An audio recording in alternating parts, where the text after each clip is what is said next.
I'm a 38-year-old man who married my 33-year-old wife 2 years ago after 3 years of dating. To be honest, I wasn't entirely sure about getting married. But I wanted her to be happy, so I went along with it. A year into our marriage, we decided it was time to start a family.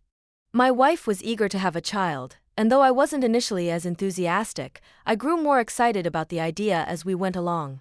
The process of trying for a baby was harder than I expected. Month after month, nothing happened. It was frustrating, and over time, the stress began to weigh on me. I decided to get myself tested, hoping to rule out any issues on my end. That's when everything changed. The results confirmed that I was sterile. The news hit me like a ton of bricks. Even though I hadn't been overly eager to become a father at first, realizing that it wasn't an option for me was devastating. I felt broken. My wife's attitude didn't help. Instead of supporting me, she grew colder and more distant, even mean at times. After a few days of dealing with this on my own, I decided to tell her the truth. I wanted her to know why we couldn't conceive. But before I could get the words out, she dropped a bombshell of her own: she was pregnant. I was stunned. She was overjoyed, and I felt like I was being swept away in her excitement. I kept quiet and played along. But inside, I couldn't ignore the questions gnawing at me. If I couldn't father a child, then whose baby was she carrying? The shock of her pregnancy left me scrambling for answers. At first, I wanted to believe there was some kind of medical explanation, but I couldn't shake the nagging doubt that something wasn't right. I scheduled another fertility test just to be sure, but the results were the same: I was completely sterile. I couldn't share this with anyone. Not my friends, not my family, and not even my wife. The fear that she might be unfaithful consumed me, but I didn't want to accuse her without proof. I decided to watch and wait, all while acting like the supportive husband she thought I was. As the days went on, my wife started planning a big party to announce her pregnancy. I played along, though the weight of my suspicions made it almost unbearable. The day of the party, surrounded by family, friends, and even some of my colleagues, my suspicions began to solidify. Among the guests was our 27-year-old neighbor, a handsome aspiring model who had always seemed a little too close to my wife. When he walked in, my wife's face lit up. Their hug lasted just a second too long, and something about the way she looked at him sent a chill through me. I couldn't ignore it anymore. I needed answers. Excusing myself, I slipped away to our bedroom and opened her laptop. Her phone had shown nothing suspicious, but her laptop was something she guarded closely. She often claimed to be working on a novel, but now I doubted that was the truth. I got lucky, there was no password. After digging through her files, I found an alternate email account. The messages I read confirmed my worst fears. There were love letters exchanged between her and our neighbor.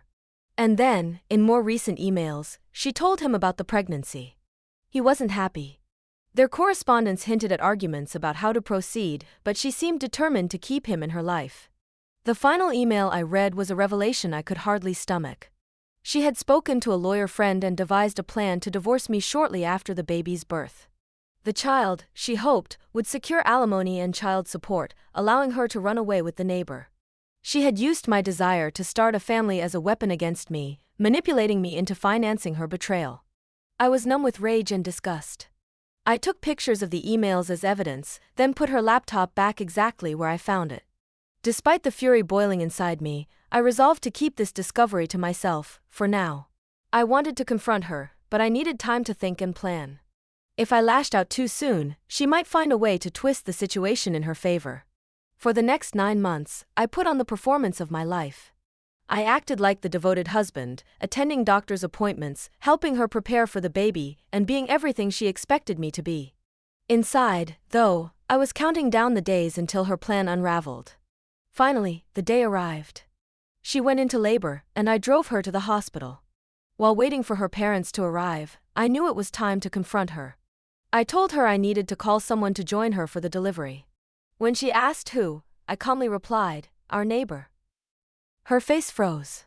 Before she could respond, I handed her a copy of my fertility results and the divorce papers I had already filed. I explained that I knew everything: the emails, the affair, and her plan to use me. The look of shock and fear on her face was unforgettable. Leaving her in the delivery room, I walked out of the hospital, called the neighbor, and told him he was needed. Then I got in my car and drove away, my heart pounding but my mind clear.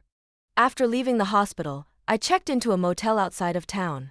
I had planned for this moment for weeks, packing bags and making arrangements in case I needed a clean break. I turned off my phone, unwilling to deal with the inevitable flood of messages from my wife, her family, or anyone else. The next morning, I turned my phone back on, and as expected, there were dozens of texts and missed calls. My wife had sent frantic messages, alternating between anger, guilt, and pleas for me to return. The neighbor had also texted, trying to reason with me, claiming my wife still loved me and that we could somehow salvage our marriage. It was absurd. I blocked him immediately. Instead of replying to my wife, I reached out to my parents and brother. I knew they'd have questions about why I disappeared and why none of them had been at the hospital. When I arrived at my parents' house, they were confused and annoyed. My dad was especially upset that I hadn't told them about the birth. I sat them down and explained everything: the affair, the pregnancy, and the calculated betrayal. To my surprise, they reacted with calm understanding. My dad said he was glad I had discovered the truth before it was too late, and my brother offered his full support. Their acceptance gave me the strength I needed to stay firm in my decision to move forward with the divorce. In the following weeks, my wife continued to reach out. She accused me of ruining her first experience of motherhood, of being cruel and heartless for leaving her in the hospital. But her words held no weight. I had already seen the emails, and I knew the truth. The neighbor, still acting as if he had any say in the matter, kept texting me as well. He suggested I give my wife a second chance, claiming she had fallen back in love with me during her pregnancy. It was laughable. If she loved me, why had she gone to such lengths to manipulate and betray me? I stayed in the motel for a week before finally returning to my house. I wanted to see if my wife had moved out as promised. She had, but instead of leaving town or staying with her parents, she had moved in with the neighbor, right across the street. The audacity of it all was staggering. Every day, I had to see her and her new boyfriend playing house with the baby. But I refused to leave my home. This was my house, bought with my money, and I wasn't going to let them force me out. Despite her living situation, my wife continued to fight the divorce settlement. She demanded more than I was willing to give, claiming she deserved compensation for the time she had spent as a stay-at-home spouse. What she didn't seem to grasp was that I had all the evidence I needed to prove her infidelity, which would nullify her claims for alimony. True to form, her behavior backfired spectacularly. A month later, I watched from my living room window as the neighbor kicked her out of his house. He shoved her and the baby onto the sidewalk, slamming the door behind them. I couldn't just stand there and do nothing. As angry as I was with her, I couldn't let an innocent baby suffer for her mistakes. I went outside, helped her pick up her things, and brought her and the baby back into my house. She was crying uncontrollably, apologizing over and over. I called her father, who arrived an hour later to take her and the baby home. During that hour, I stayed calm and collected, even as she confessed how much she regretted everything. She admitted that her relationship with the neighbor had been a mistake and that her desperation to keep him had led her to betray me. She promised to cooperate with the divorce and said she would accept whatever terms I set. For the first time in months, she seemed genuinely remorseful. But it was too late. While I didn't gloat or rub it in her face, I made it clear that there was no going back. Helping her that day wasn't about forgiveness, it was about doing the right thing. The baby wasn't at fault for the chaos his mother had caused, and I wasn't going to let her mistakes ruin his life. After they left, I felt an unexpected sense of closure. It wasn't happiness or relief, but it was enough. The months following the separation were a whirlwind of legal proceedings and emotional fallout. My wife stuck to her word, finally cooperating with the divorce. With the evidence of her infidelity, my lawyer easily dismantled her attempts to secure alimony.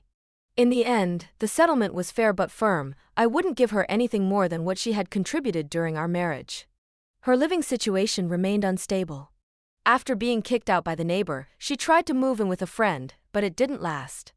Her parents eventually took her in, though the relationship remained strained.